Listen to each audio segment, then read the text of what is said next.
Do you have a WPF application and want to take it to macOS or Linux? Avalonia XPF is a binary-compatible cross-platform fork of WPF. It enables WPF apps to run on new platforms with minimal effort and maximum compatibility.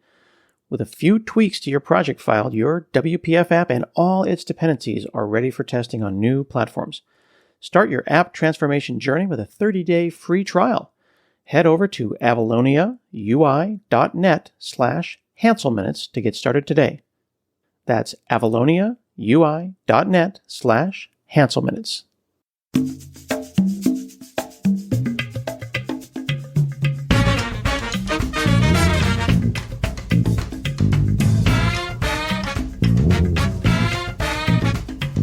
Hi, I'm Scott Hanselman. This is another episode of Hanselminutes. Today I'm chatting with Davin Jackson. He's the CEO and founder of Alpha eSports out of Suwanee, Georgia. How are you, sir? I'm all right. Thanks for having me. So you are a cybersecurity expert. You are a veteran. You worked in the Air Force. You've done everything from cellular to cyber. But now you have a veteran-owned center in Suwanee, Georgia, just outside of Atlanta, that focuses on esports, gaming, and tech. When did you decide to make this business? Thanks for having me. Super excited to be here. I've probably been thinking about this now for about 4 or 5 years now. I've been all over. I was an aircraft mechanic in the military. Surprise, surprise, there aren't any fighter jets in the civilian world. So when I got out, I was kind of lost.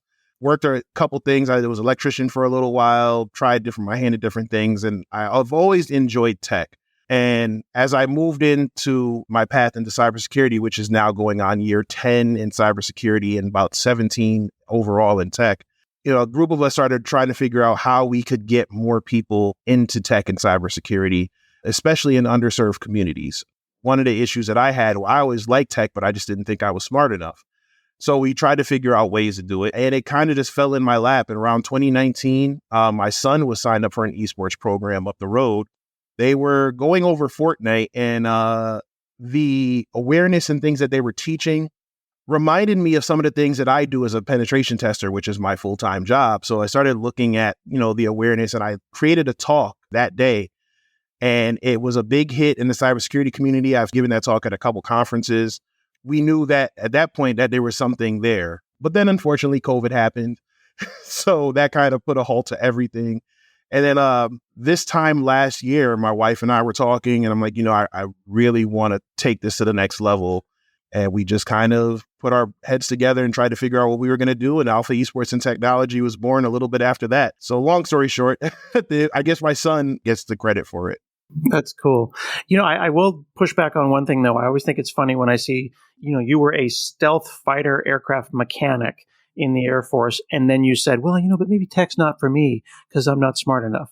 You do see the irony in that. I always think it's funny when career switchers say stuff like that. Yeah, I mean, because when you think of tech, especially back when I was in high school, it was mainly computer science and coding and stuff. And I was a tinkerer, right? I guess you could say I was a hacker from back then. My first hack I think I actually did was trying to wire my grandmother's old speakers to her TV, right? Trying to get that to work. And then when I got older, we started doing things with video game systems, trying to get games from different countries to work on American consoles.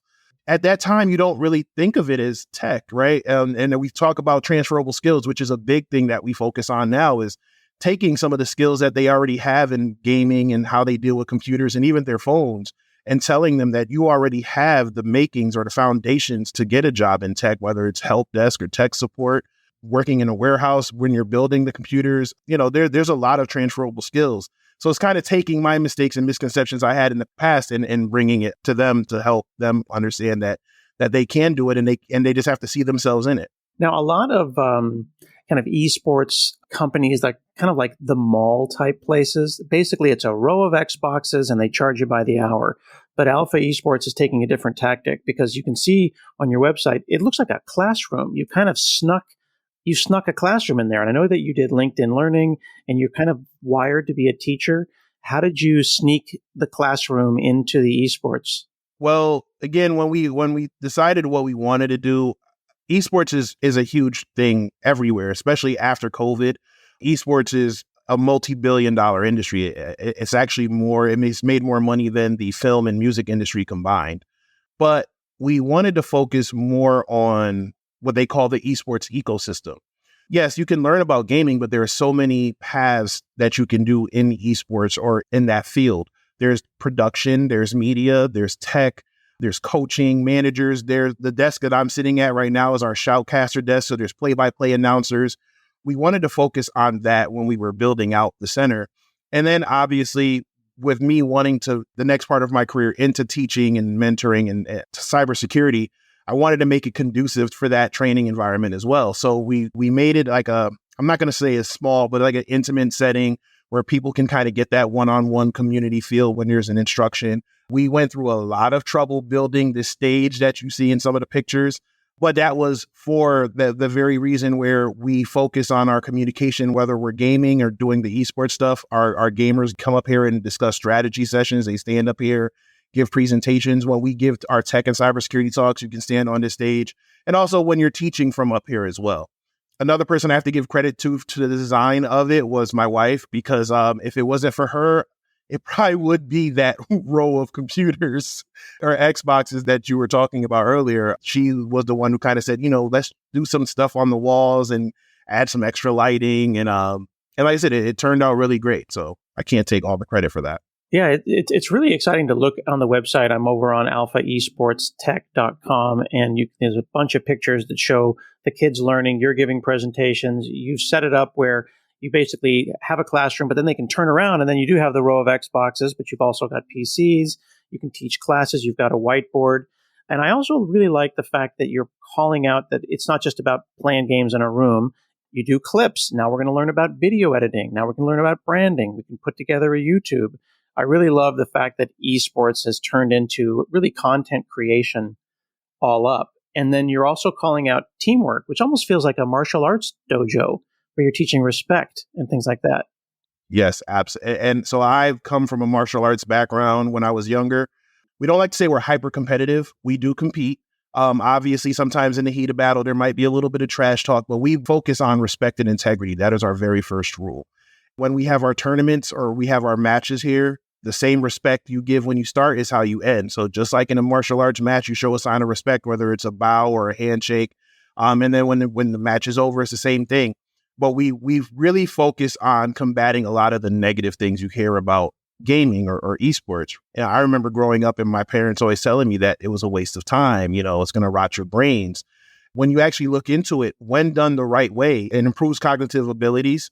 It teaches collaboration, problem solving, critical thinking. And then going back to what we were saying about the teamwork and leadership, that was huge for us. There's no toxic behavior. It's a safe space for everybody to come and hang out and do something that you enjoy. I hearken it back to when I was younger and I used to go to the arcades, right?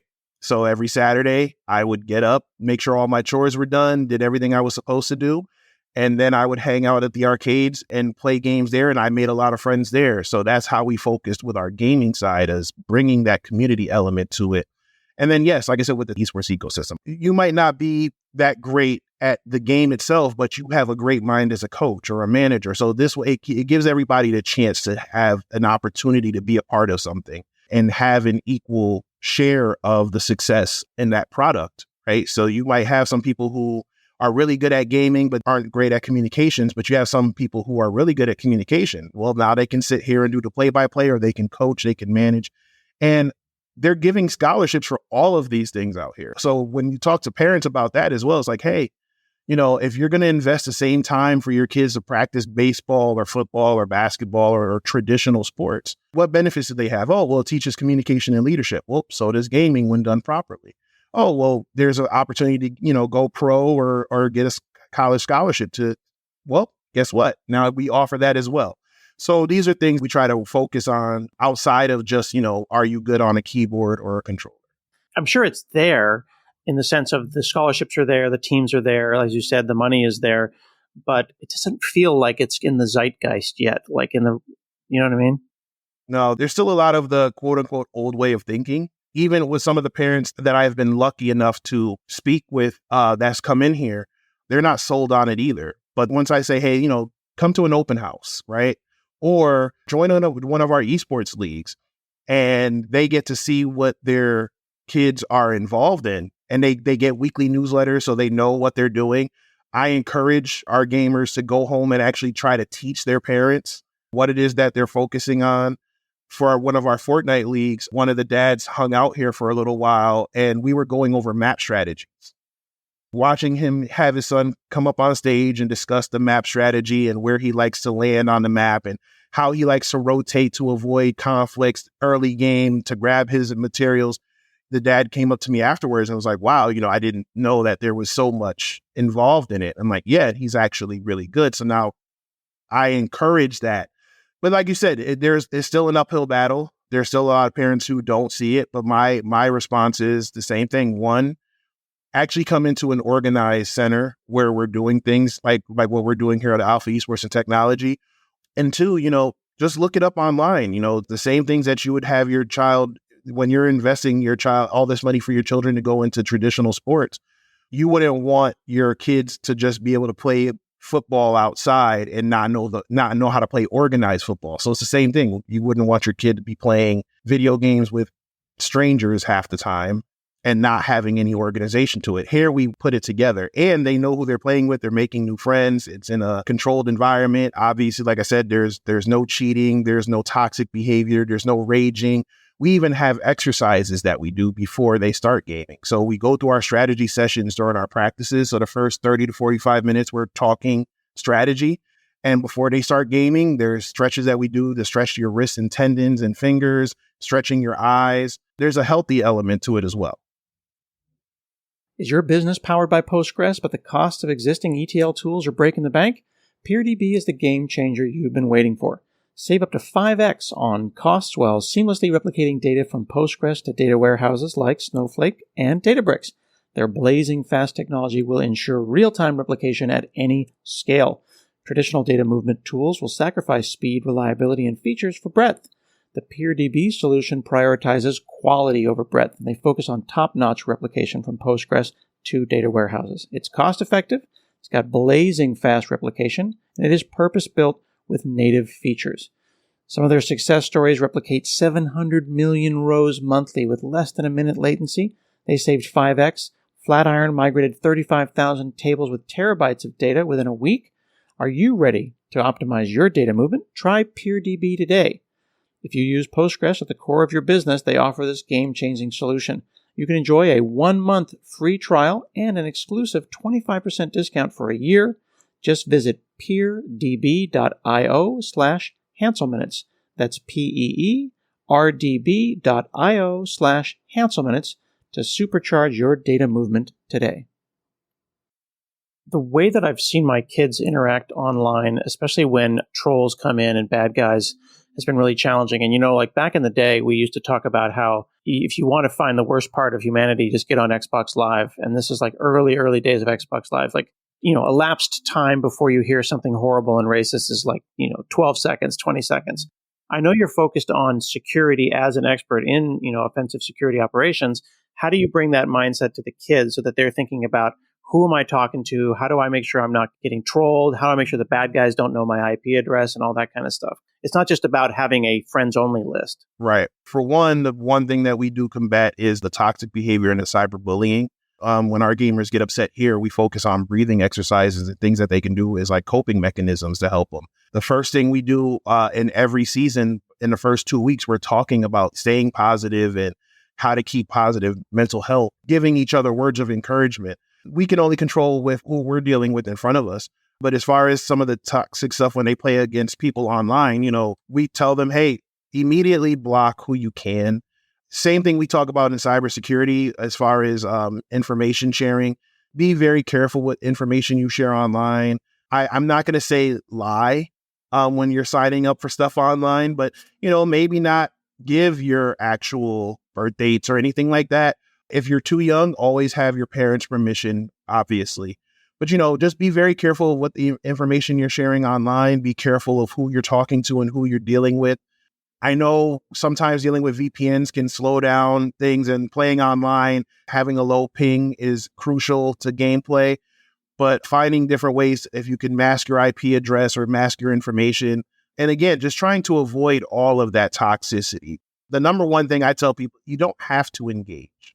Sometimes in the heat of the game, somebody says something very rude or racist or what have you. And the first thing you want to do is tell them how you feel about them in response. And sometimes it's not worth it. It leads to situations and it only escalates. And we don't want anything like swatting or any type of online dangers like that. So sometimes the moment you hear some nonsense going on, hey, leave the lobby. It might take you an extra few minutes, but consider that extra few minutes of finding a new group to play with peace of mind. Here in the center, when we're playing online, we have our own dedicated private chats so that they communicate with each other and they don't have to hear none of the nonsense outside. They communicate amongst themselves. And again, if you're playing here for some of our local competitions, none of that is tolerated. And I think that goes a long way with our gamers as well, because in the beginning, when some of our regulars came in, they weren't too sure. And now here it is a few months later, I'm honored that not only do they trust in me, but now they're confiding in me as well to deal with some of the things that they're dealing with, because they know when they come here that they're going to be protected from that. Yeah. And then I think that's where it comes down to coaching, because whether it be martial arts or football or esports, you're treating this with the same respect that those other sports deserve. And once you legitimize esports at that level, then the expectation for community accountability, for sportsmanship, and for zero tolerance for toxic behavior, I think becomes just that much more important. It seems like there's also an opportunity here to teach kids about two-factor auth, because I assume that they're bringing their, and this is another question I had, because you have shared equipment here. You've got shared Xboxes, you've got shared PCs. How do you make sure that the kids have good security? Because it seems like everyone's losing their accounts these days. Right. For example, some of the games that we do play, they have to sign up with their own accounts. That's just a safeguard that we have, especially with parents in certain games. Like our Overwatches, we don't really do Call it. We try to stay away from some of the hyper violent games because of the negative element of it. But some of the games that we do have still require you to sign in with your own information. We go through talks about multi-factor authentication, staying safe online. I remember one back in the day when FIFA's still a popular game, but there was one back in the day where it's like, hey, we can get you whatever currency or whatever they use in FIFA.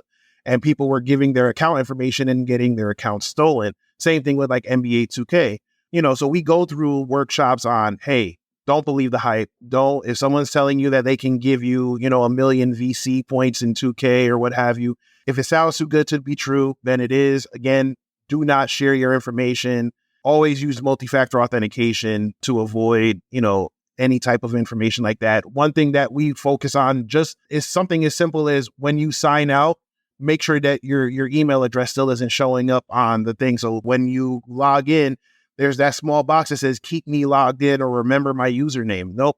Uncheck that box. Go through your security settings. BattleNet with Activision's a big one where you can go into the settings and clear everything.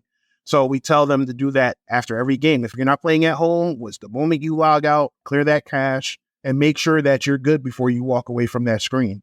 It makes me wonder if I were, BattleNet or an Activision, I would probably make an esports mode. I wonder if there's any secret keys for people who run centers like you do that would allow them to do that. Because I know that like kiosk mode, you don't want to have your Xbox littered with the sign-ins and certainly not the auto sign-ins of a bunch of kids.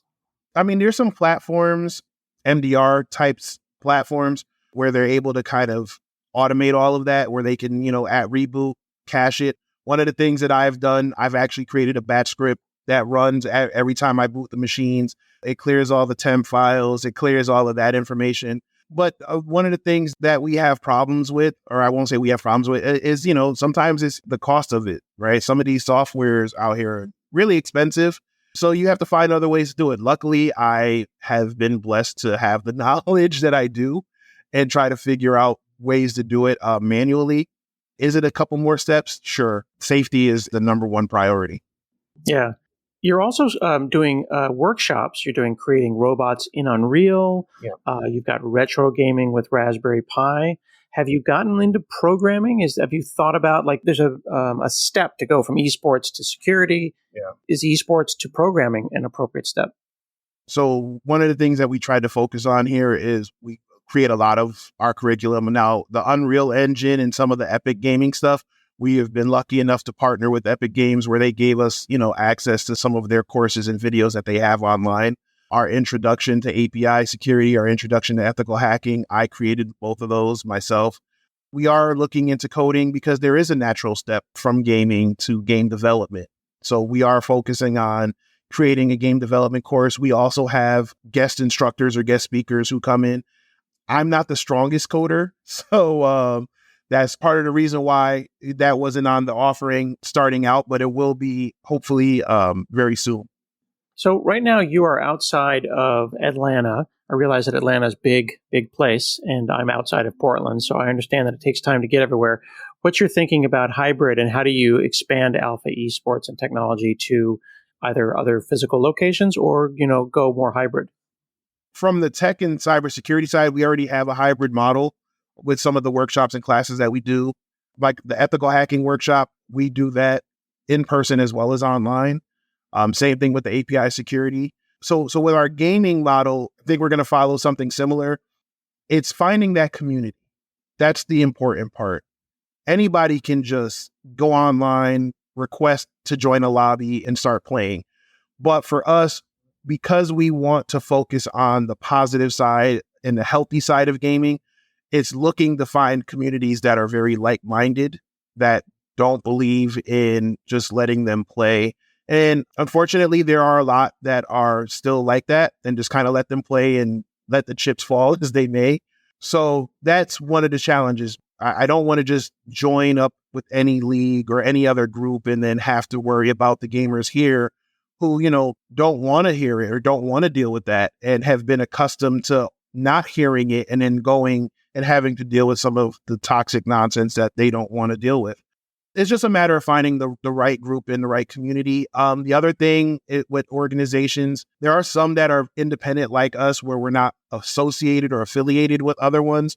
But a lot of them, especially down here in Atlanta, they're franchises. So they kind of group with amongst themselves. So it's just kind of finding those like-minded groups, the right age ranges and everything to coordinate and make that happen. Well, hopefully folks that are listening, maybe there's someone else who is the Davin Jackson of another city or state that may be running a similar system who has a similar philosophy, because I really like the focus on ethics, on responsibility, on kindness, all the characteristics of a good coach. One of the other things that I noticed is that on Monday nights, you've got Girls Game 2. I'm curious, do you think that that's important? Because some people might listen and say, oh, we hear about underrepresented or underestimated folks. We hear about, Black Girls Code or Girls Game 2. Does a room of girls game differently than a room of boys? Do they game differently because it's just girls and they feel more comfortable? Yes. Short answer, yes. And one of the things that we try to do with Girls Game 2 is, first and foremost, listen. I'm blessed to be a husband and a father and an uncle and a cousin, brother to a son to so many amazing women. One of the things that we talk about is that comfortability.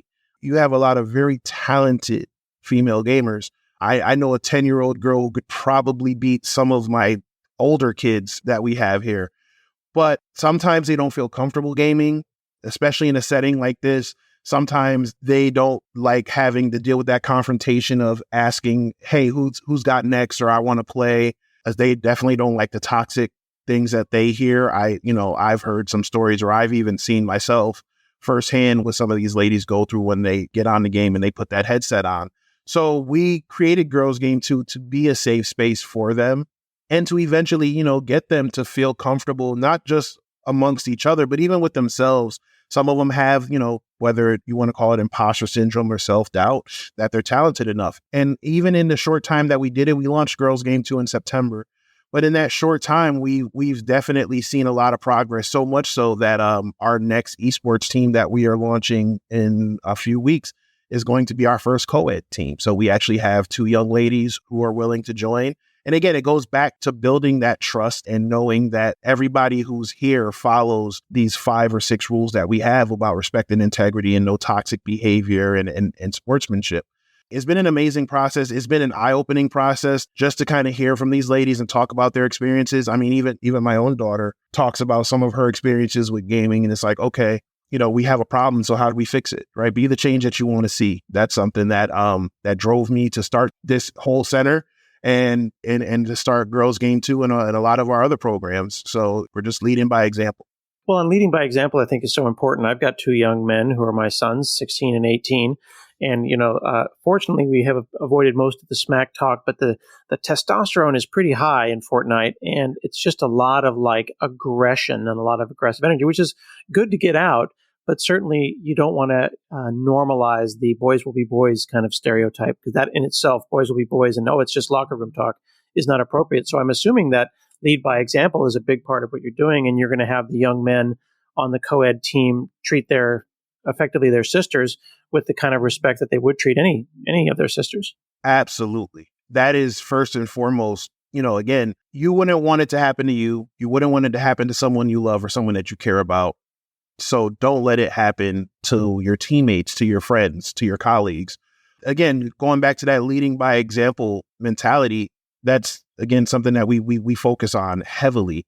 Our young men who come in here, they see me, they see our other coach, and they see that we're not tolerating it. They see that, hey, I understand getting upset. I understand getting frustrated. That comes with anything you do, whether it's gaming, sports with a ball, cybersecurity, tech, what have you. You're going to get frustrated. It's how you deal with it. And the first thing that I tell them is, okay, so when you get upset, do you think that makes you a better player or a better person? When you start lashing out and then you start giving them, hey, no, that's actually, it makes you worse. You're not thinking logically. Take a step back. It's okay to breathe. And, we talk about mental health, and we talk about the golden rule: do unto others as you would want done to you. If you wouldn't like these things said to you, how do you think it would make this person feel? And then again, putting yourself in their shoes, and how do you go about that? So again, we try to make sure we navigate all of that. And again, we're using gaming to be that bridge. Right now that they're gaming, they have a common ground in something that they love.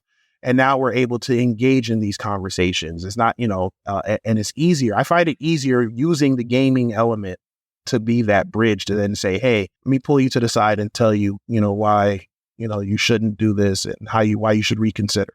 And even when we're correcting or talking to them about that, we're not speaking with aggression. It's okay to make mistakes. My rule that I have at home, on the job, here at the center, it's not how you mess up, it's how you recover. You messed up. Let's acknowledge that. Okay, now we learned from it, and how do we move forward? Now, if you continue to make the same mistake, but we firmly believe in, hey, okay, let's acknowledge it. A mistake was made. And now how do we move forward and make sure that apology, there's action behind it, because sorry without action is just a word. Yeah. Well, it sounds like you're doing amazing things down there in Suwanee, Georgia, and I appreciate you and all the work that you're doing. You're providing a place for gamers, for enthusiasts, for content creators to hang out, and definitely fostering a sense of community and sportsmanship, and definitely a non-toxic behavior is the way that we want to see esports and anyone online in their online behavior going. So I appreciate the work that you're doing down there. Oh, again, thank you. Thank you for taking the time to speak with me and having me on as a guest. And again, like I said, I think it's crucial. And going back to what we were saying with transferable skills, this leads into it's the same things that we deal with dealing with inclusivity in any job, whether it's tech or anything. Having that open mind and having that welcoming attitude, I think will go far, and you'll go far in whatever it is you're going to do, as long as you maintain that level of respect and integrity. You can check out Alpha Esports and Technology at alphaesportstech.com.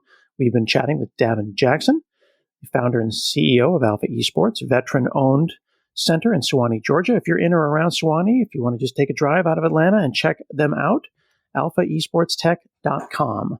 This has been another episode of Hanselminutes, and we'll see you again next week.